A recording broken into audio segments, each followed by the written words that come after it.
som hi paruka in boralsan a mi avangin hi thalai te lai a kan local community a PYD te hian kan se di chim chim ko san chung kwa ko san member te ko san chung kwa dam lo an hian ti tia hian inkhawmpui na kan nei thina ke mani PYD member chang ni lo i member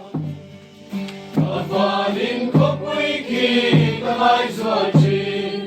ki na fa te an sol len len thon ram a chuan ka len chin ka ha zo ta asam ningan van mi an lo ni